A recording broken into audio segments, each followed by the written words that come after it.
Hello, everybody. Hello. Welcome to Gritty Reboot. Today, we are going to take a look at the 80s seminal slasher classic and its terrible reboot. We are talking about A Nightmare on Elm Street. That's right. 1984, baby. 1984, the Wes Craven classic. Yes. So, when you think of A Nightmare on Elm Street, Meredith, what's the first thing that comes to your mind? It's the first thing that comes to my mind. Yeah. Freddy. Freddy, yeah. Exactly. No one will survive.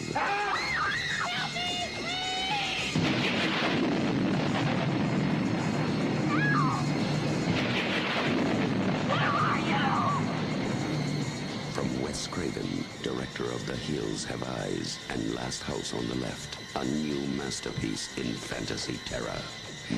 Freddy Krueger, and first of all, we talked about it a little bit last week when we talked about the Predator and who plays him.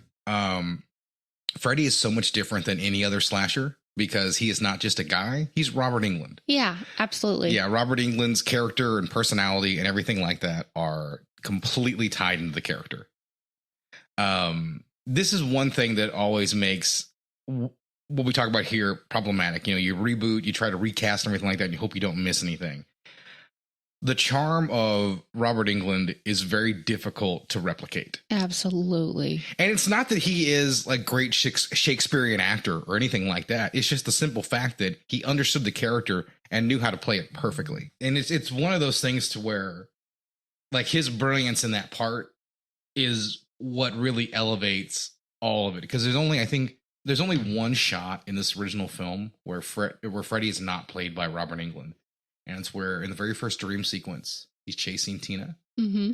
And he's running after her and he's running like a crazy maniac. And then she's running. And when she turns, she runs right into Freddy. Yeah. That other guy back there is a stuntman. And you can tell the second he starts running, he's like, yeah, he's like a waving inflatable arm man. You know, it doesn't look right at all. Yeah, it doesn't work. But it lets you know just how important he is to that role. It really is. Yeah. So getting into the movie, there are two things that I really want to bring up after praising Robert Englund. Because he just doesn't get enough. Like, I mean, the other day I heard somebody talk about Nightmare on a podcast and they forgot to mention him in the credits. So Wes Craven.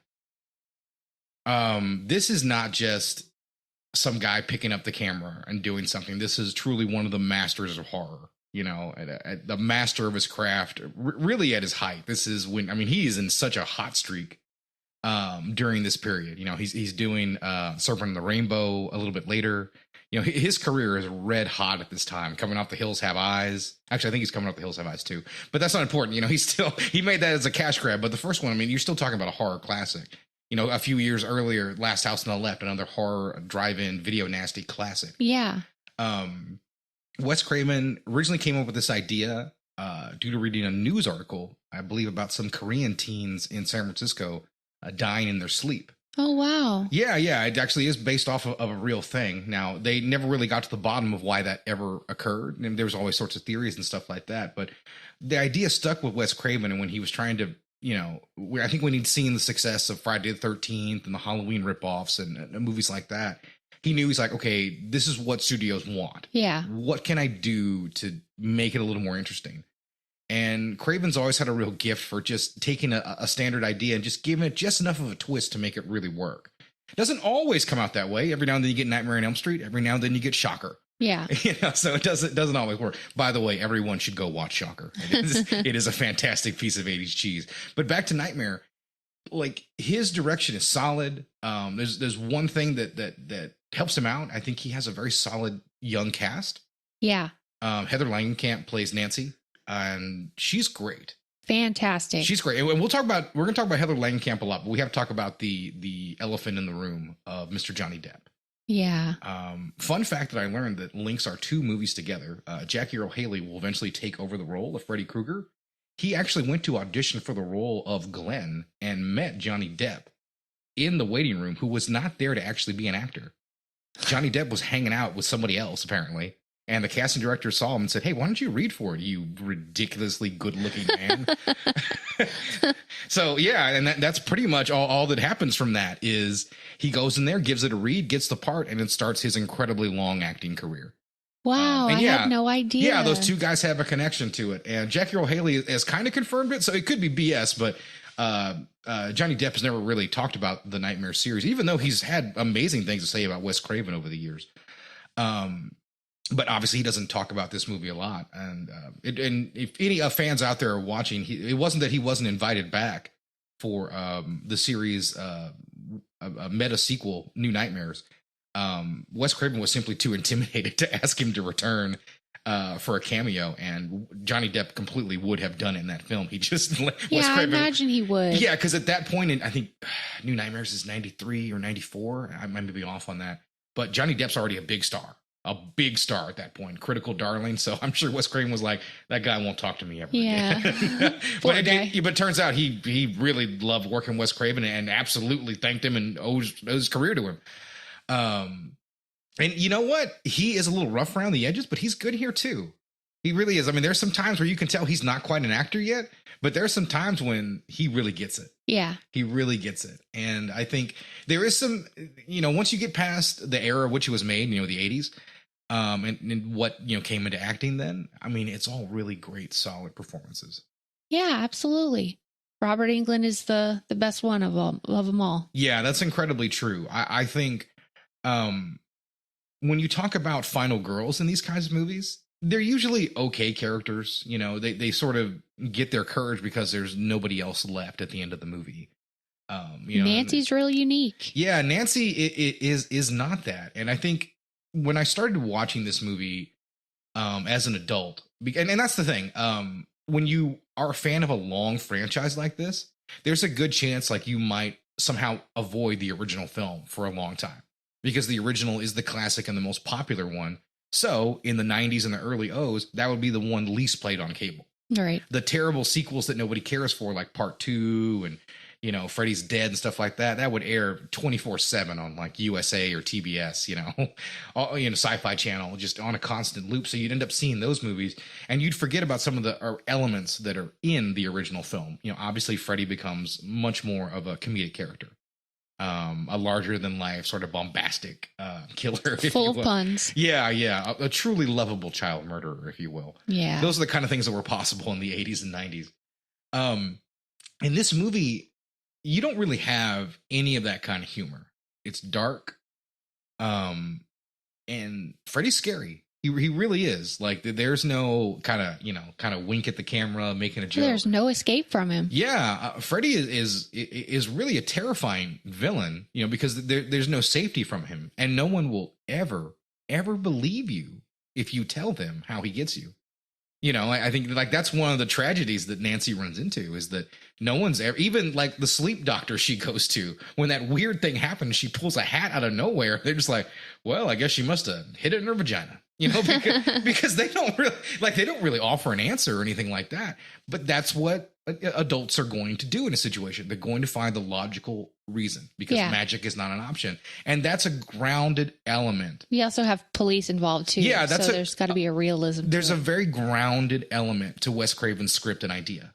Her father is a police officer. Yeah. So everything there has this level of realism to it. Like, it's almost like it's not some fantasy world with some killers coming in and slashing people up, and for some reason the police aren't involved. And we see that every now and then. We'll have a slasher movie and like a teenagers are trying to solve the murder, and I was like, there aren't any cops on this? And then that is not this kind of movie.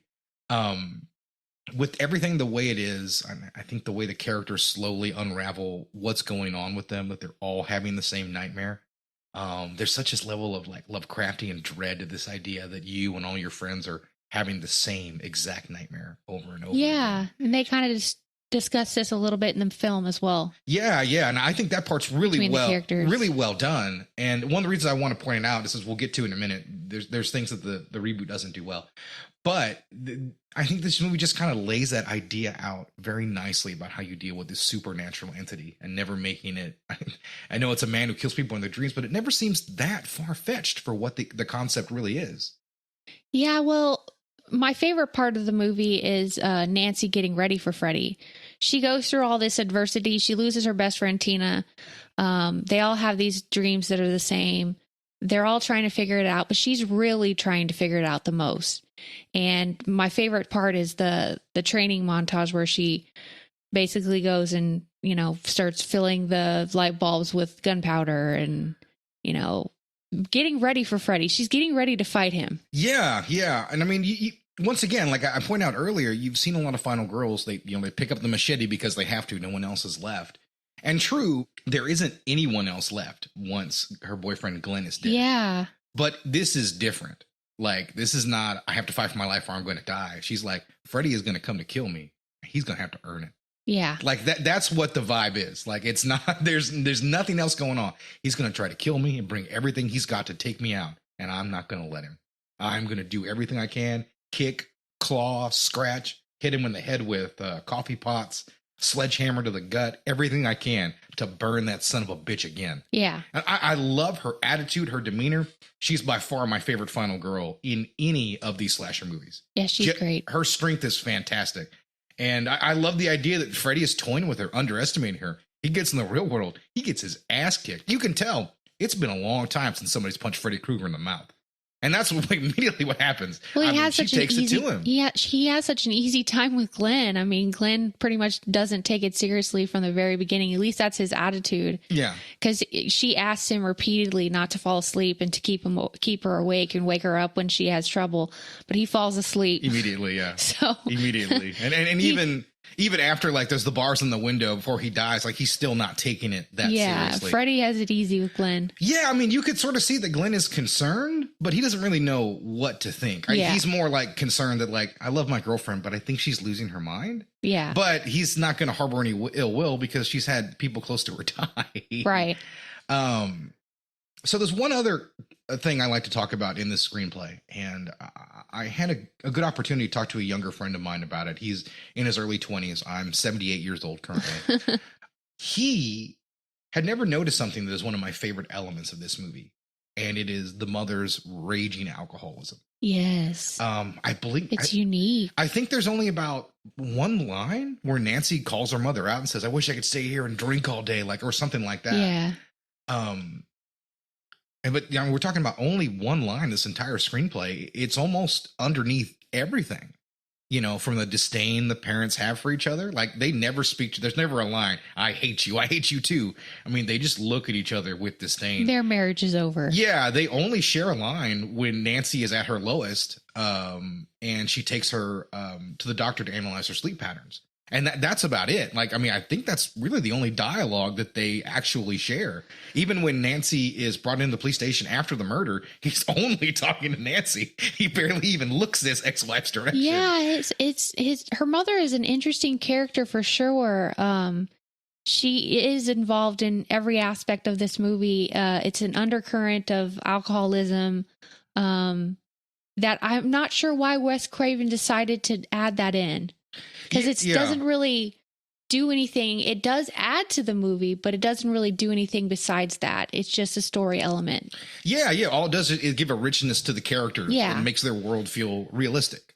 Well, it also paints Nancy as a fighter to begin with because she's got an alcoholic mother. Yeah, she has to deal with this issue on top of everything else. Yeah. And because of the alcoholism, her mother descends even further. You can tell the moment she talks about a man with knives on his fingers in a red and green sweater. John Saxon is the toughest son of a bitch in the room, and he does such a fantastic job with that look of fear on his face. Like, how did you know that? You were never supposed to know that. Like, I love that moment, and it he dives into his work, which is what his addiction is, and what led to the end of their marriage. And on her end, she completely goes in the bottle when that moment is coming back, that decision they made all those years ago to kill Freddy is coming back to haunt them. And she can't even come close to accepting it. Her daughter's screaming in her face like, "He's back. He's haunting my dreams," which doesn't make any sense. There's no way she could have ever known him. And she's still hanging on to it. "Don't worry, I killed him. I took care of him years ago."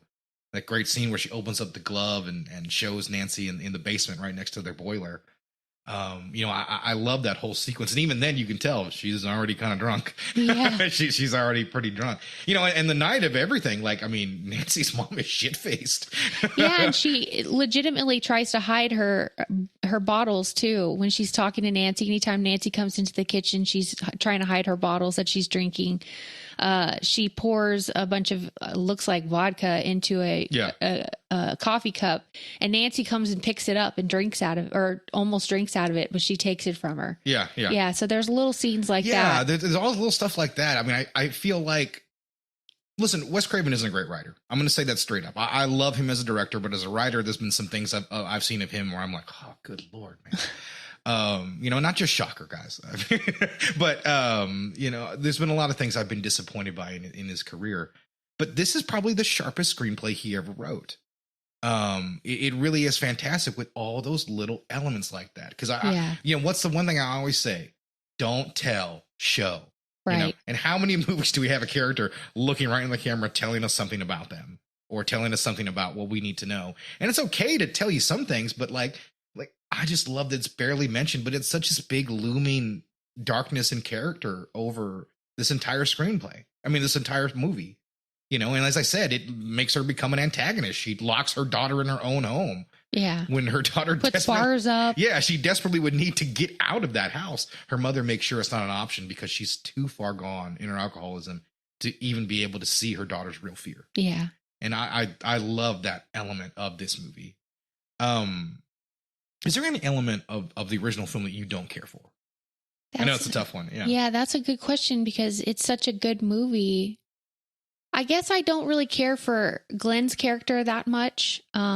He's kind of a dumb character. Yeah. I mean, he is just the boyfriend character. Yeah, he's just a boyfriend, and he doesn't take anything real seriously. Yeah, I think Rob, the other real teenage male in the movie, who's accused of murdering Tina, I think he's a far more interesting character because there's a toughness and bravado to him. And then he opens up to Nancy and he's like, he's got these knives for fingers and he makes this noise. And that's, he's very helpless. Yeah. And you understand, he's got all this strength, he's an alpha male, but really he's got nothing. He's terrified of Freddy. He wouldn't admit it. But he knows Freddy has him. He knows even if Freddy doesn't have him, he's going to go to jail for the rest of his life for the murder of that girl. It's over for him. He's got nothing. And I think he plays it really well. And honestly, if Johnny Depp didn't play the Glenn role, I don't know how much we would even really speak about that part, to be perfectly honest. Yeah, that's what I'm saying. I think it's the weakest part of the movie is Glenn. Yeah. No, I would certainly agree to that. Even with the fantastic casting of Johnny Depp, that part just doesn't work. But I think, everything else, though, makeup effects, a little on the low budget side, but it gives them a rawness. Yeah. Like Freddy cutting himself open. It's clearly like maggots and some yolk coming out of him, but it still gives this weird sense of reality that we. There's so many iconic scenes in this movie. Yeah. The scene of Tina dying on the ceiling. Brutal. The hand, the clawed hand coming up through the bathwater. Yeah. You have a lot of iconic scenes in this movie. This is an infamous shot of between a woman's legs, some sort of danger approaching. Yeah. This is a shot that's done quite a bit. It always gives me the willies. Yeah, it's a shot that's done quite a bit in cinema, but that's probably one of the more famous examples. And it's so well done. They do ape it again in the reboot. Yeah, they tend to do a lot of the same scenes in the reboot, which we'll talk about. So listen, we can throw praise on this movie all day. Yeah. We really can. I know this is a habit we've gotten into where we throw praise on the original movie, but this movie deserves it. It still holds up pretty well. I can remember, I think this was 12 or 13 years ago. A friend of mine and we went to go see this in a theater, Nightmare on Elm Street. It was a re-release, and we thought it was going to be a big deal, but it turns out they were just basically putting a DVD at the projector at a movie theater, and basically the DVD scratched and failed about 25 minutes in. So we got our money back and didn't get to watch the movie. Oh, that sucks. And it was the first time, I think, in my 20s, I'd had a chance to sit down. We came home afterwards. We stopped by Fry's, and I ran in. I bought Nightmare on Elm Street with the refund money on Blu-ray.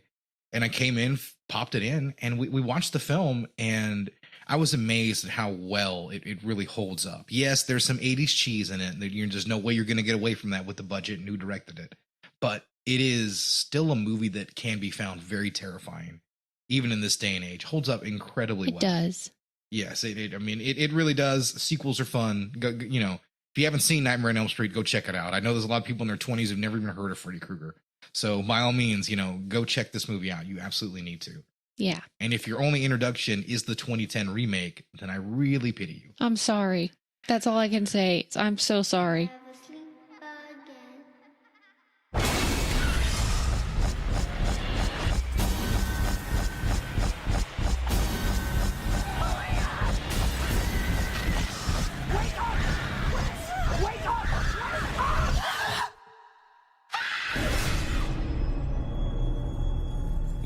Nothing to worry about. This won't hurt one little bit.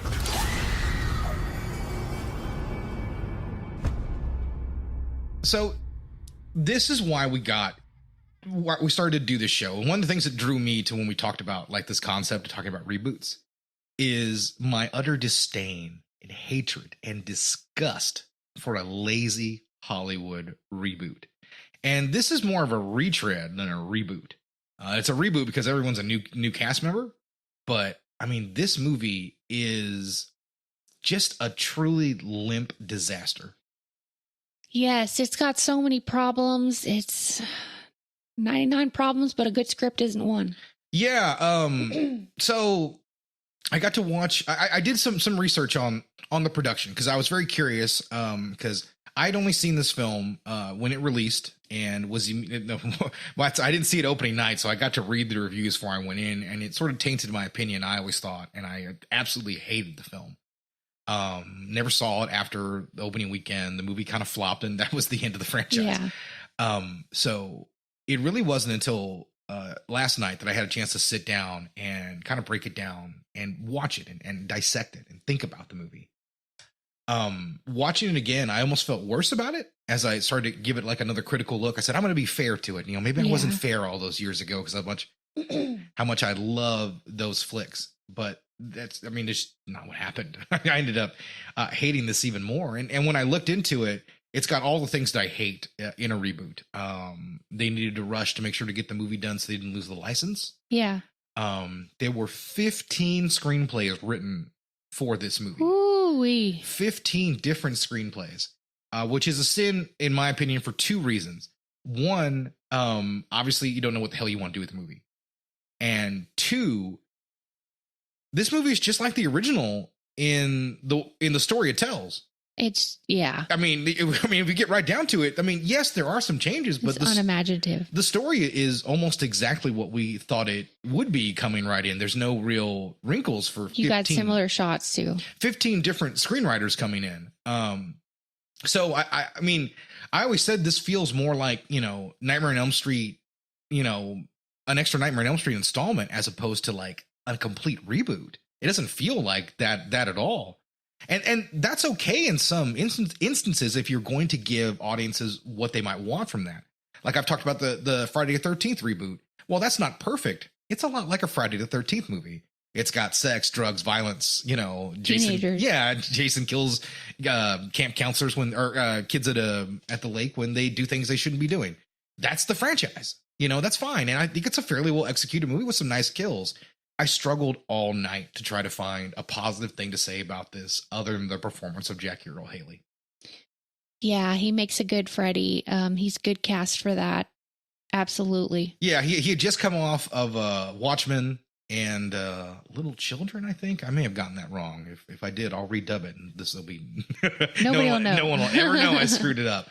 A movie with Kate Winslet and Patrick Wilson where he plays a pedophile, which is sort of important for this, and I'll get to it a bit later. He does a really fantastic job. The makeup updated look is really good. You can see into like his cheek where he was burned and things like that. That's a really nice update. He barely has a mouth. Yeah, and that's fine. That's what a burn victim would really look like. I'm okay with that. What I'm not okay with is his design, because his design is based off of the original design. Yeah. Which was Wes Craven got the concept or the look of Freddy Krueger from a homeless man who scared him as a child. So he looks like somebody pulled out of the 50s, Huh. which is fine in a movie set in the 80s, right? Right. Because Freddy is older. He abused these kids, when they were children. So it's from the past. If you put this movie in the past, like, why is a guy in 1995 or 97 dressing like somebody in 1950 or 1960 with the hat and that weird sweater?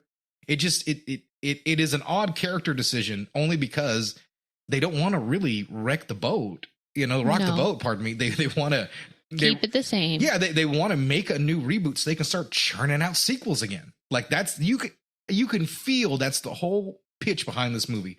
Everyone's rebooting horror movies. Let's do this one and let's start pumping out sequels again in easy money. So they don't change enough up, and it's to the detriment of this movie because the things they do change are a much more inefficient way of telling the story. Yeah. And that would be my main critique here is it's an incredibly inefficient way to retell the story of the first Nightmare on Elm Street. Whoever one of those 15 screenwriters, whichever one of them came up with the micro naps while you're awake, I would want to choke him out for that, because this movie becomes just jump scare city. Characters are just cheap jump scares. Yeah, I mean, some of the worst. I mean, guys are just walking from place to place, and all of a sudden they see something out of the corner of their eye. Like, I'm okay with that if someone has stayed awake for 4 days and they're on the brink of exhaustion, but that's not where these characters are. I know you actually took really good notes about where these moments popped up in this movie. Yes. The first one you get is at the kind of the very beginning when you have the funeral. She falls asleep at the funeral. Yeah. Like, who does that? Yeah. Listen, I know the sequels played fast and loose where Freddy can kind of mess with you a little bit, but like the idea that her friend died just a couple days earlier and that she would doze off in his funeral is ridiculous. And if it's one of those micro naps, that's even worse. Because Freddy's just like this ghost that sends like haunting images at people now, as opposed to this one person who stalks you only in your dreams. Your dreams can be at any time now. Yeah, and there's a anytime.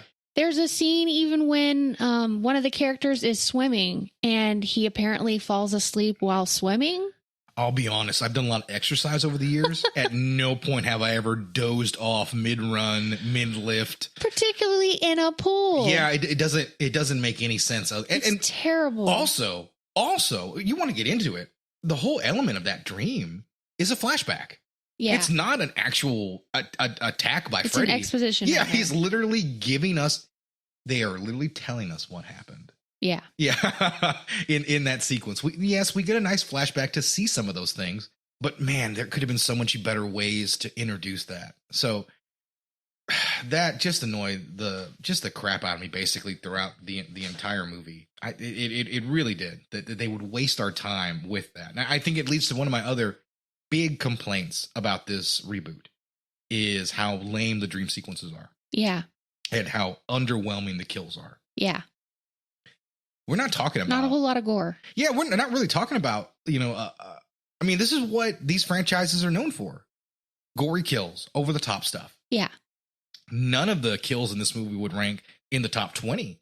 And matter of fact, I think if you were make probably the lamest kills in the series, you would have this one. Katie Cassidy, she plays the character who's equivalent to Tina in this movie. I know she has a character name, but I'm not going to waste the brain cell in trying to learn it. She has a death scene that matches Tina's. It's not as interesting. She just kind of floats above the bed and gets cut.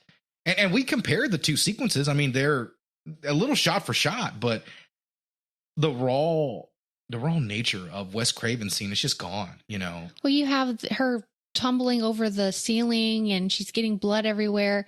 In this scene, she just rises from the bed. Yeah. And that's it. And she gets slashed. Yeah, it's like Stranger Things. Yeah. She just kind of rises up and she dies in the dream world, and that's it.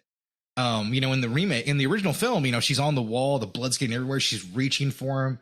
Rob's screaming, reaching up for her and he can't get to her. She's begging for help until she falls on the bed. And I love that. This complete silence after all that. And the blood splashes everywhere. Yeah. Brutal. And you don't really get an equivalent moment in this film. And man, I don't know what to say about that. Like, I don't know how you make a slasher movie and don't try to make a really cool over the top slasher kill. especially when you have a budget. Yeah. I mean, if this was like a direct-to-video movie, I'd be like, well, they had to work in, the budget they got. That's not what this is. Well, they tried to take a lot of the iconic scenes from the first one and redo them, reboot them, if you will, but it wasn't gritty. It wasn't gritty. Well, yeah, and I mean, that's the thing. We have Nancy, with the shot between her legs with the glove Yes, you again. have that again. But it doesn't lead to anything. You have the Freddy coming in through the wall with the horrible CG. Yeah, it looks like it's out of the Frighteners. And I mean, oh my God. I mean, it's considering that the original film does this iconic effect by literally building a set and putting in a flat white wall for the first two shots, removing the wall, and then putting in white spandex right there and having Robert Englund press his face against it. Yeah. And it gives this otherworldly feel, but that realism to it because it's there. Right. It's got a texture. You can feel like you could touch it. Like he could just come right through the world. Like it has a great feel. And in the remake, it's just a CG shot we've seen thousands of times. Yeah. There's nothing special to it. Even though the template was set, and I mean, this is always a problem with reboots and remakes. When you pick a great film, it's kind of tough to top them, especially if you're going to reference everything that original film was about over and over and over again. Another issue I had with this movie is when Quentin and Nancy are going and they find Freddy's room at the preschool. So I think it's just ridiculous. So we have Clancy Brown plays one of the parents. And by the way, the parents are nothing characters in this. Clancy Brown, who I love, plays Lex Luthor. He's been in, once you're going to Google Clancy Brown, you're like, oh, that guy. Been in a ton of stuff. Pet Sematary 2 for the win, baby. And then you have Connie Britton, as Nancy's mother. Yeah, who is a nothing character. I love Connie Britton. I really do. But the character doesn't really amount to much other than just concerned mother. Yeah. The alcoholism is gone, nope, which is no fine. Alcoholism. I mean, you don't have to repeat that, but yeah. You have to. I mean, if she's in a bunch of scenes, you have to give her something. Give her something. Yeah, she's just, I'm concerned. I don't want Nancy to hurt anymore. I'm like, I know, but do you care about anything else other than Nancy and to let us know that this Freddy Krueger thing happened years ago? You're a mom. Great. Okay. So that's one complaint. Do you have anything else off your list that you wanted to get to before I start going off my tangent about lack of originality?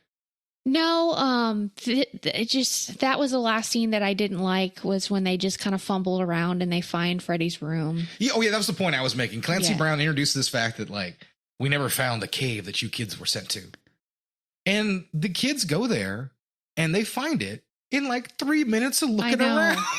It's ridiculous. So the police did a really terrible job. Yeah, no, this guy apparently raped all these kids, and the cops kind of took a glance in the daycare and went, we don't see anything. We better get out of here. We've got everything we need. Yeah. I mean, they never tried to sell the building and be like, there's a weird pedophile cave right here that I never knew existed. How strange. I don't know, screenplays, pardon me, take shortcuts. Even great ones take some shortcuts. This movie is almost all shortcuts. I mean, after the very first kill, Thomas Decker, I forget what his character name is. He just came from Tina's killing. And he lets Nancy know the rules of Freddy right then and there, right? Yeah. And it's he knows how the fuck could you know that? You inferred a lot from what just happened. And that's such a lazy thing, such a shortcut to take. Yeah. I mean, it drives me. Like I said, every screenplay is going to take some shortcuts, but this movie's all shortcuts. There's no scenery, and baby, we got to have something to look at. I mean, this movie doesn't show. It's like doing your math problems and just giving the answer. No, we got to see the work. We have to see that so we know what it means. It meant something that Nancy took the time and after kill figured out what Freddy was about, what he wanted, if he had a weakness and how to take him out. But this movie doesn't do those sorts of things, and it's just frustrating, and it's a waste of everyone's time. No, but we do have one scene that we do like. Mm-hmm. Which is when they have when Nancy comes up and she's in the little girl's dress. Yeah. And Freddy's there and he's being more of the pedophile that we know him as. Yeah, so let's talk about this. Wes Craven made a very good decision back in 1984 or 83 when he started the project. Originally, Freddy was a pedophile and he raped the children as well as murdered them. And at the last second, he said, you know what? Child rape's a little dark. So he pulled it back and said, he's just a murderer. This is one of the rare times the murderer's better than the raping. This is a weird place of the 80s we're at. But because of that, Freddy wasn't quite as dark as he could have been. And that element was hinted, but never really flat out said that Right. Freddy was raping those children. And to be honest, the movies don't really play with that element. Freddy versus Jason does a little bit near the finale, where in a very similar scene to what we saw in the reboot, Monica Keena's character, who cares about her name from Freddy versus Jason? Like he puts his gloved hand like underneath her skirt, and eventually he's trying to use that on her while saying some lewd things, and that's about the only time Freddy is really sexual in those movies. And that's okay because that's not necessarily who his character is. Right. And I'm fine with that. His dick got burned off. We'll make that canon. So he can't do anything anyway. This remake had an opportunity to go in some real darkness and to lean into that decision, because I mean, Freddy's just slashing people with a glove. Right. There's no sexual terror or anything at all towards these kids who are all supposed to be still underage. They're still in high school, right? Right. They're still kids. Yeah. So, I mean, there's only one scene of that sort of element to it. One little different thing to make Freddy scary in a different way. Yeah. In a very different and disturbing way. He's a predator. And this movie is too chicken shit to really lean into that at all. Now, am I saying to make a movie about a deadly pedophile? No, but I mean, it's something different. Yeah. I mean, that's my whole complaint. It takes his character in a different direction. Exactly. Or even this movie flirts with the idea that he could have been innocent. And that's not bad. And I like the idea that the parents just jumped to conclusions and they killed him without ever checking anything out. And he was innocent, but now he's become the monster that they feared he actually was. Yeah. Like, I like that idea. No, he was always that guy. Nope. Yeah. So, I mean, listen, it's okay to have a twist like that. Like, oh, he actually was guilty. But the problem is, like, we waste 35 minutes on this story that Freddy was wronged. And I was like, so that was a waste of everyone's time. Yeah. That was that didn't tie into anything. That element really just gets me, because you could do so many more things. You can redesign the look. You could change the way Freddy stalks people in dreams. You could change the way you shoot the dream sequences. I'm going to talk about one of my favorite directors for 1 second here, David Cronenberg. Videodrome. One critic asked him, like, how come you didn't change up the hallucinations and give them a look? And he was like, well, sir, what's scary about that? What's scary about hallucination is you don't know it's not real. Right. And this movie just doesn't have that element to its dreams, really.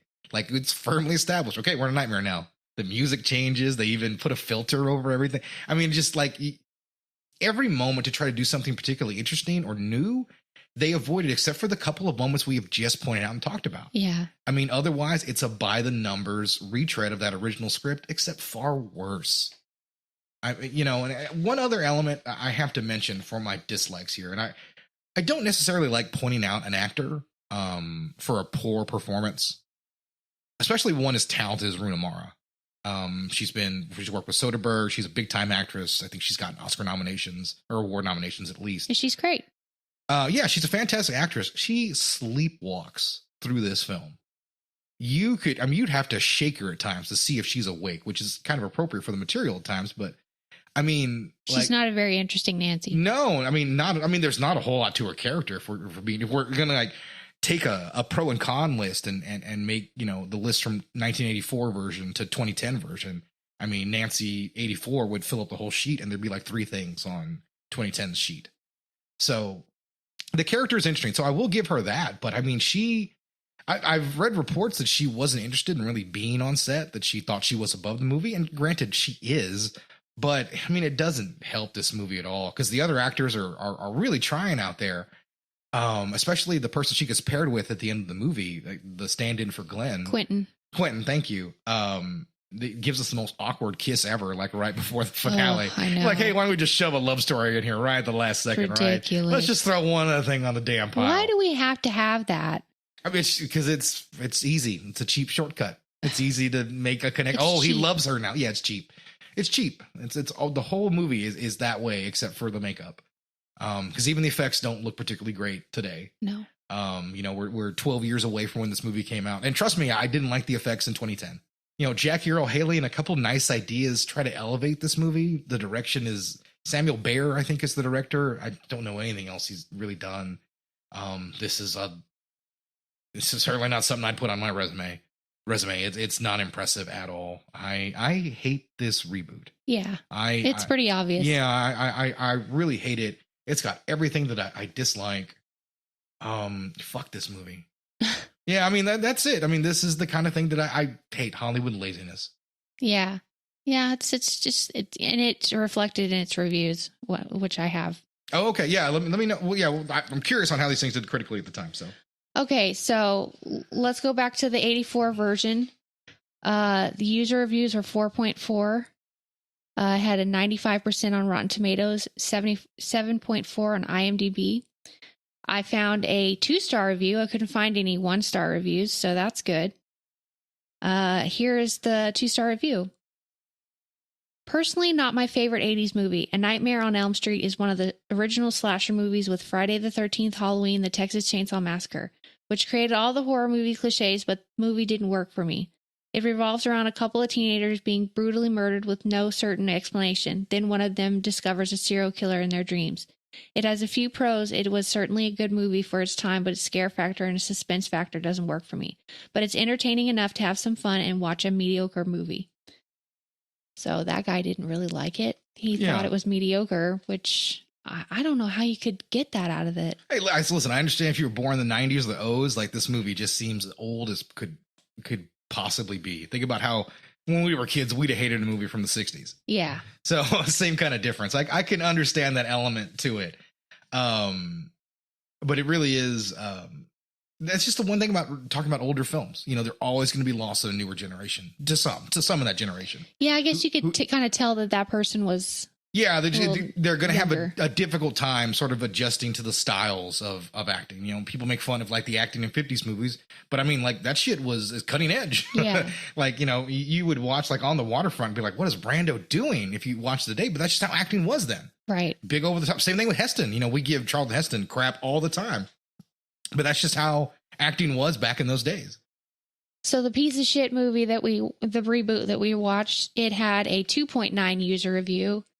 It was a 14% on Rotten Tomatoes, and it's every bit of that 14%. And it has a 5.2 IMDb score. 14 is almost kind of high. Is that weird to say? All right, lay it on me. All right, here's a 1-star review from that movie. When will they ever learn that trying to remake a classic film simply does not work? The original Freddy Krueger film were masterpieces of their time. This so-called remake is just plain horrible. The storyline is terrible, the acting is very poor, and the new Freddy Krueger is just laughable. They have been so lazy with the story rather than have a fresh take on it that they have basically used loads of elements from the original film, but in a bad way. When Freddy's face comes through Nancy's bedroom wall, for example, on the original, that made for a chilling scene. Of the new version, the CGI just makes it seem stupid. There will only be ever one Freddy Krueger, and that is Robert Englund. He made the films what they are, and it simply doesn't work without him. I realize everyone has different tastes in films, but to rate this film 5 stars is just insane. They either have never seen the originals or have their shocking taste in films. Do yourself a favor, skip this, and just watch the originals. He feels the same way. Yeah, but so we should have invited that guy on the show. Yeah, is basically what should have happened. Yeah, the same points we did. And listen, like I understand that it's almost no new ground broken here. Like everybody hates this movie. But I just had to talk about like in depth why I really hate this remake. Yeah. And you know, everybody sort of gets it. No one ever clamored for a reboot. For a remake. For a sequel to this remake, pardon me. No one ever wanted that. And you know, at the time it was red hot to do one, and that's the only reason this ever got made. You know, we had a bunch of horror remakes. You know, if Leatherface got out there, let's get Freddy out there.